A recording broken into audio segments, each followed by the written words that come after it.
The rain outside the Crimson Lounge didn't just fall. It suffocated, thick as oil, and jagged with the neon reflections of a city that traded in human lives. Imani Carter leaned over the hood of the black sedan, her service uniform soaked through, fabric clinging to her trembling arms like a second, colder skin. She was a ghost, a waitress trained to be deaf, dumb, and blind to the dealings of the powerful. But the chilling plot she'd overheard in the VIP suite was a weight her soul couldn't carry. With hands that wouldn't stop shaking, she pressed a small, crumpled napkin against the glass. On it, scrawled in smeared, jagged ink, was a desperate, coded plea to stop a crime. She tucked the note under the wiper blade, a suicide mission for a woman who was supposed to be invisible. She was so focused on the note, on the desperate hope of saving lives, that she didn't feel the shift in the air behind her. 3 paces away, Seo Hyun-woo stood like a statue carved from the night itself. Perfectly dry under a transparent umbrella, he watched her with the terrifying patience of a predator. He didn't move. He simply observed the girl who was handing a confession to the most dangerous man in the city. Imani remained unaware that the monster she feared was already deciding exactly what her dangerous integrity was worth. The fluorescent lights of the lounge's employee locker room hummed with a low, clinical buzz that set Imani's teeth on edge before her shift even began. She stepped into her black service uniform, the fabric stiff and smelling faintly of industrial detergent, and then pinned her name tag, Imani, straight against her chest. In the Crimson Lounge, this tag was the only proof she existed. To the men in the velvet booths, she was merely a vessel for expensive scotch and a silent witness to the filth they bartered in the dark. "Eyes down. Ears off, Carter," her manager, Mr. Henderson, barked as she emerged. He was a man who moved with a greasy sort of confidence, his gaze always scanning the floor for any hint of humanity that might interfere with the night's profit. "The delegates from the docks are in Suite 4. They're high-strung. You go in, you pour, and you become a piece of the furniture. If I hear you so much as breathe too loud, you're back on the street. Understood?" Imani nodded, her voice tucked away in a place they couldn't reach. "Yes, sir." The lounge was a subterranean cathedral of glass and shadow, where the air smelled of expensive sandalwood and the kind of secrets that could sink a city. As she moved through the floor, she practiced the art of the ghost. She learned to walk without the click of a heel, to anticipate a glass's emptiness before the owner noticed, and most importantly, to let the vile words of the elite wash over her like gray noise. In Suite 4, the air was thick with cigar smoke, and a tension that made the hair on her arms stand up.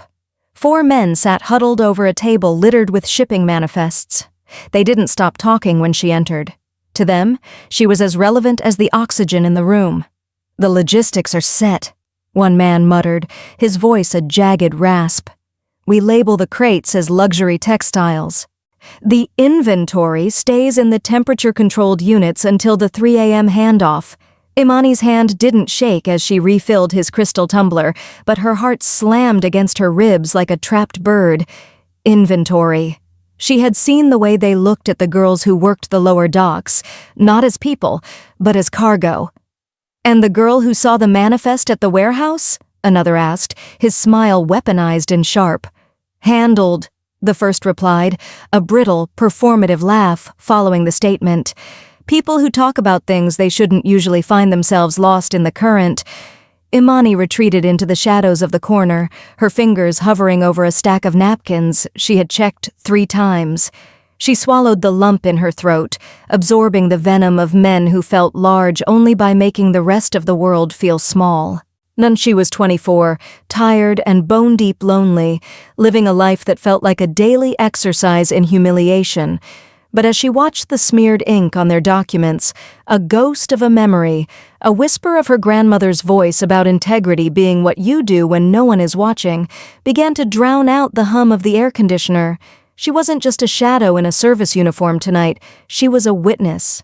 And as she slipped a single cocktail napkin into her pocket, she knew the silence of the Crimson Lounge was about to break. The next night, the air in the Crimson Lounge felt thicker, as if the humidity of the storm had seeped into the velvet walls and stayed there to fester. Imani moved through her section like a ghost in a ritual, her movements precise and hollowed out by a sleepless night. Every time the heavy brass doors opened, her heart hammered against her ribs like a trapped bird. She expected the police. She expected Henderson to drag her into the back office. She expected her life to end in a flurry of accusations. Instead, the atmosphere shifted with a sudden, suffocating silence. It wasn't the loud, boisterous entry of the usual delegates. It was a cold, surgical stillness that radiated from the entryway. Imani didn't have to look up to know the predator had arrived. She felt the weight of his attention before she saw him, a heavy, tangible pressure that settled on her shoulders and refused to let go. Seo Hyun-woo was led to the premier booth in her section. In the amber, recessed lighting of the lounge, he looked even more like death in a tailored suit.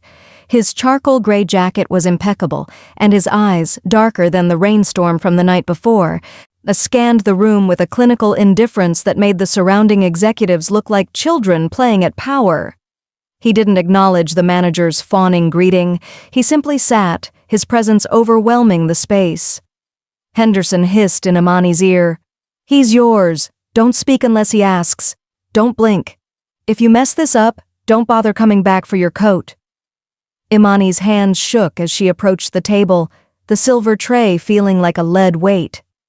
She reached for the crystal decanter of his preferred scotch, her fingers hovering over the glass with desperate, frantic precision. She was so focused on not spilling a drop, on remaining the invisible servant she was trained to be, that she almost missed his movement. Hyun-woo reached into his breast pocket. He didn't pull out a wallet or a phone. He pulled out a crumpled square of white fabric. With a slow, deliberate grace, he placed the cocktail napkin on her tray. It was dried and wrinkled, preserved like an artifact of a crime. The ink was smeared, but the 4 words she had scrawled in the rain were still visible, cutting through her heart like a jagged blade. "The shipment is human." Across the corner of the napkin was a dark, dried stain, blood that hadn't been there when she tucked it under the wiper. The room seemed to tilt.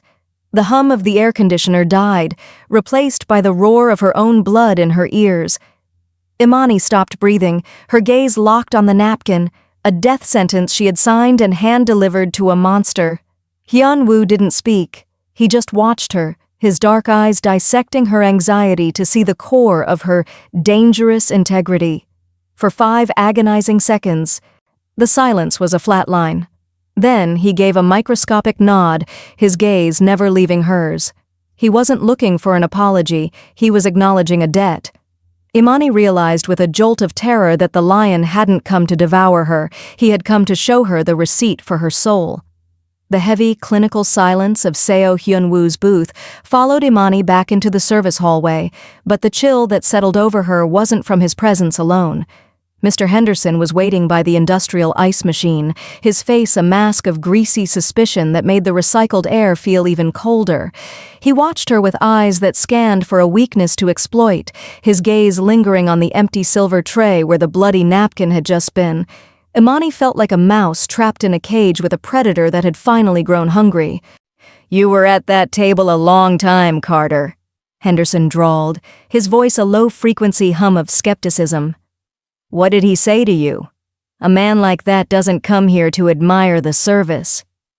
"Nothing, sir," Imani whispered, her voice barely carrying over the hum of the cooling units.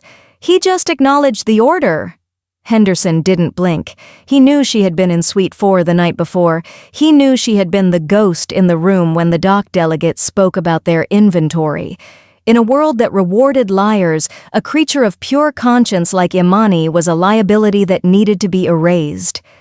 "Check the inventory in the vintage cellar," Henderson commanded suddenly, his tone dropping to a glacial chill. "There's a discrepancy in the Macallan 1926. Since you're so diligent, you can find out where it went." The cellar was a blue-hued cavern of shadows and glass, a place where the air was thick with the scent of oak and old money. Imani worked with frantic precision, her fingers trembling as she counted the bottles, but as she reached for the back row, her stomach dropped through the floor. 2 crates were missing, and in their place sat her own locker key, planted like a digital signature of her guilt. It was a trap, a surgical sabotage designed to ensure her silence. If she was branded a thief, her word as a witness to human trafficking would be worthless. She would be disappeared by the very system she tried to expose. The door to the cellar creaked open, and Henderson stood silhouetted against the harsh fluorescent lights of the hallway. He wasn't alone. 2 security guards stood behind him, their faces masks of stone. "I thought you were the honest one, Imani," Henderson sneered, holding up a high-end bottle he had discovered in her personal locker. "It turns out you're just another lie." Panic, cold and sharp, flooded her veins as they moved to corner her. The street mouse had finally been caught in the trap, and for a second she felt the urge to fold, to let the current of the city drown her. But as she looked at the heavy glass doors, she realized she couldn't go out like this, not with the shame of a crime she didn't commit burning on her skin. The timid girl who apologized for existing was fading, replaced by a desperate, guarded hope that the truth would eventually float. The blue-hued cavern of the wine cellar felt like it was shrinking, the air thick with the smell of oak and the suffocating scent of a trap closing in. Imani stood backed against the mahogany racks, her hands shaking so violently she had to clench them into fists to keep from breaking down. Henderson leaned against the doorframe, a weaponized smile playing on his lips as the heavy thud of boots echoed from the hallway. "You should have stayed invisible, Carter," Henderson hissed, the sound barely a whisper over the hum of the cooling units. 2 officers in crisp blue uniforms stepped into the light, their faces devoid of the empathy usually reserved for the law. Imani recognized the lead officer. He was a frequent guest in the private suites, his drinks always paid for by the very men she had tried to expose. The syndicate's payroll was long, and she was currently standing at the very end of it. "Hands behind your back!" the lead officer commanded, the metallic jingle of handcuffs sounding like a flat line in the quiet room. "Grand larceny is a heavy weight for a girl your size." Panic, cold and sharp, flooded her veins. She wanted to scream that the bottle in Henderson's hand was a lie, that her locker key had been planted, but the truth was drowning in a world that rewarded the highest bidder. As the officer reached for her arm, the heavy glass door of the cellar didn't just open, it was held back with a clinical, surgical precision. A man stepped into the frame, tall and lean, his presence a monolithic weight that stopped the oxygen in the room.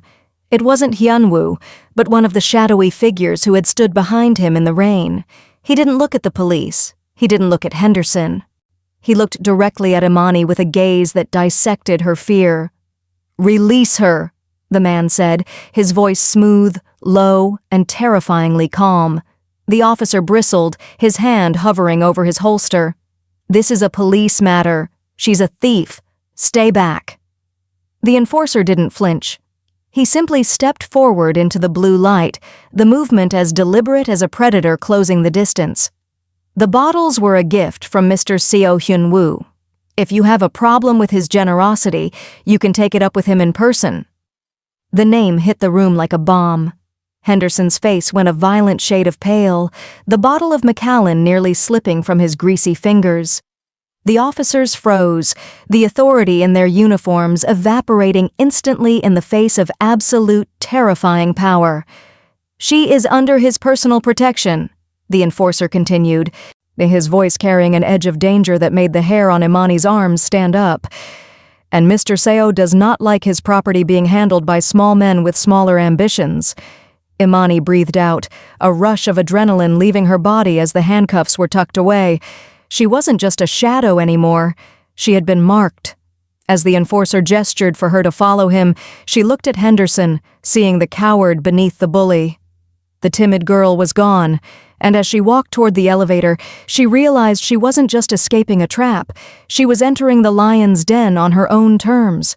The black sedan moved through the city like a scalpel, silent and precise, until it reached the edge of the industrial district where the streetlights were sparse and the fog rolled off the docks like a shroud.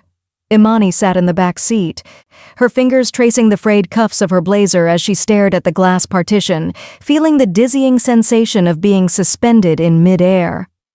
The car stopped before a monolithic warehouse, a tomb of corrugated steel and salt-crusted windows. The enforcer opened her door, and she stepped out into the crisp, cold air. Inside, the warehouse was a cavern of blue-hued shadows, lit only by a single amber lamp hanging over a heavy wooden table. Seo Hyun-woo was already there, standing with his back to her as he looked out at the dark water of the harbor. He was a silent, monolithic presence, his charcoal gray coat perfectly tailored even in this graveyard of commerce. When he turned, his gaze dissected her, peeling back the layers of her imposter syndrome to see the core of her integrity. On the table sat two objects, a heavy canvas bag and a laminated copy of her original note scrawled on a napkin. In this city, people hit and they hide. They see a crime and they look away, Hyun-woo said, his voice quiet but filling the hollow space of the warehouse. He stepped toward her, the predator closing the distance. "I thought you were a trap, a ploy to get close to me, but you apologized to a car in a rainstorm when no one was watching." He gestured to the bag. "Inside is $50,000. It is enough to leave tonight to change your name and to never look back at the Crimson Lounge. You can run, Imani. No one would blame a mouse for fleeing a shark tank." Imani looked at the money, then at the note. Her heart hammered against her ribs like a trapped bird. But the timid girl who shrunk from the light was being replaced by a setting of bone. She realized this was the real test, not of her honesty, but of her courage. "And the other choice?" she whispered, her voice shaking but clear. Hyun-woo's eyes flashed with a guarded hope, a microscopic shift in his mask of stone. "You stay. You stand next to me as we dismantle the men who think they can trade in souls. You become the eyes I don't have in the dark." He reached out, his hand hovering near hers but not touching. "You help me clean this city, not as a shadow, but as a partner." The silence stretched for an eternity, thick enough to choke on. Imani looked at her hands, rough from years of service and the humiliation of being a doormat for the elite. She refused to spit out the taste of respect she had finally found. She didn't reach for the bag. Instead, she straightened her spine, her chin rising as she looked the most dangerous man in the city in the eye. "I don't want the money," she said, her voice ringing through the warehouse. "I want them to pay." Returning to the Crimson Lounge felt like walking back into a glass cage that had been rigged with a hair trigger. The air conditioning pumped pure anxiety into the room alongside the scent of expensive scotch and leather. To the other waitresses, Imani was a ghost who had somehow survived a haunting, but to Mr. Henderson, she was a threat that needed to be buried. He watched her from the shadows of the bar, his eyes scanning her every move for a reason to strike. Imani worked with a desperate, frantic precision, her fingers hovering over her tray as she navigated the crowded floor. She wasn't just pouring drinks tonight. She was hunting for the final piece of evidence, the physical shipment log hidden in Henderson's private office. She had to move during the 11 p.m. rush, the only time the eyes of the Empire were distracted by the influx of high-stakes gamblers. When Henderson stepped away to greet a high-profile investor, Imani slipped into the service hallway. Her heart hammered against her ribs like a trapped bird as she reached the heavy mahogany door of his office. She used the bypass code Hyun-woo's team had provided, the lock clicking open with a sound that felt like a gunshot in the silent corridor. Inside, the room was a blue-hued cavern of secrets. She moved to the safe behind the desk, her hands trembling so hard she almost dropped her scanner. She found the log, a leather-bound book that detailed the inventory of human lives disguised as textiles. As she hit the final page, a floorboard creaked behind her. "Looking for a promotion, Carter?" Henderson's voice drawled from the doorway, cold and lethal. He wasn't smiling anymore. He held an old executive override keycard in his hand, his face twisted in a mask of spite and desperation. Imani realized with a jolt of terror that he had been waiting for her to move, setting a trap within her own mission. "You think a Mafia boss is going to save a mouse like you?" Henderson sneered, stepping into the room and closing the distance. "In this world, people who talk too much find themselves lost in the current. Imani backed against the desk, her chin high even as her veins flooded with cold panic. She clutched the scanner to her chest, the evidence that would either be her liberation or her death warrant. She wasn't the timid girl who apologized for existing anymore. She was a woman who had tasted respect and refused to spit it out. As Henderson lunged for her, she didn't scream. She stood her ground, waiting for the moment the predator realized he was the one being hunted. The air in the service hallway turned to ice as Henderson's radio crackled with a low-frequency hum of urgency. The syndicate had realized the leak wasn't just a rumor, it was the girl they had treated like furniture for years. Henderson grabbed Imani's arm, his grip a jagged vice, and dragged her toward the service elevator. The ghost had finally been caught in a trap that didn't lead to the police, but to the darkness beneath the city. They descended into the lounge's basement, a blue-hued cavern of concrete and industrial pipes where the hum of the city above was replaced by a terrifying rhythmic silence. The door to the storage vault groaned open, revealing a space that smelled of salt and cold iron. Henderson shoved her inside, the force sending her stumbling against crates that were labeled as luxury textiles but felt hollow and heavy with a different kind of secret. "You wanted to see the delivery, Imani?" Henderson sneered, his face twisted in a mask of desperate spite. "Well, here it is. You can stay with the inventory until we decide if you're worth the shipping cost." The heavy steel door slammed shut, the sound a gunshot that signaled the end of her visibility. Panic, cold and sharp, flooded her veins as she heard the electronic lock engage. Outside the vault, the muffled sounds of the 3 a.m. handoff began, the heavy thud of containers being moved and the hushed, clinical voices of men trading in souls. Imani pressed her ear to the cold metal, her heart hammering against her ribs like a trapped bird. She was suspended in midair, exposed to a judgment she hadn't anticipated. This was the frame-up. They would leave her here with the evidence, making her look like a participant in the crime rather than a witness. The street mouse had been caught, and the current of the city was waiting to drown her. But as she touched the small scanner hidden in her pocket, the steel spine she had found in the warehouse set firm. She wasn't the girl who shrunk into the shadows anymore. She was the only thing in this city that was real. She didn't scream for mercy. Instead, she waited in the dark. Her eyes rimmed with the red of a sleepless war, knowing that the predator who had tracked her down from a single note was already on his way. The truth had a funny way of floating, but only if she refused to let them drown her first. The doors to the boardroom didn't just open, they were cast wide like the gates to a tomb, revealing a council of men who sat around a table that cost more than Imani's childhood home. The air inside was hostile, thick with the scent of expensive cigars and the heavy, tangible weight of cold authority. These were the architects of the city's gray zones, the monsters who operated in the shadows where her survival had once depended on being forgotten. Hyunwoo entered first, his presence a monolithic force that demanded silence. He walked to the head of the table, but he didn't sit. Instead, he reached back and placed a hand on Imani's shoulder, a public declaration of protection that made the room gasp. Imani wore a new suit, sharp and tailored, her chin high even as her heart slammed against her ribs like a trapped bird. She was no longer a shadow in a service uniform, she was a witness in a shark tank. "This is the girl who cost us the 3 a.m. delivery?" A heavy-set man sneered, his gaze dissecting her with a look of pure, weaponized skepticism. "You bring a waitress to a council of kings, Hyunwoo. We demand a restructuring. You are losing your grip." A murmur of agreement rippled through the room, a low-frequency hum of skepticism that felt like it was trying to drown her. Imani felt the familiar urge to shrink, to become the ghost she had been trained to be. But she looked at the laminated note sitting on the table, the receipt for her soul, and a setting of bone took hold of her spine.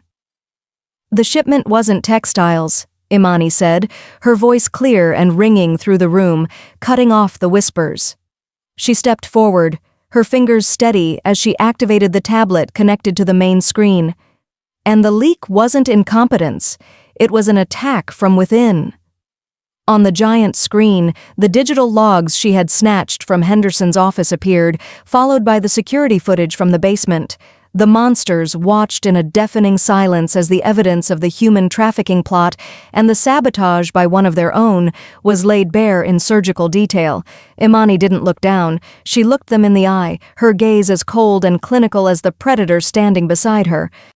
"You assumed she would fold," Hyunwoo said, his voice low and lethal as he locked eyes with the conspirators. "You assumed she had a price. You made a miscalculation." Kesha realized then that she wasn't just testifying, she was rewriting the rules of the city. She had found her voice to speak the truth in a room full of liars, and for the first time, the monsters were the ones who looked afraid.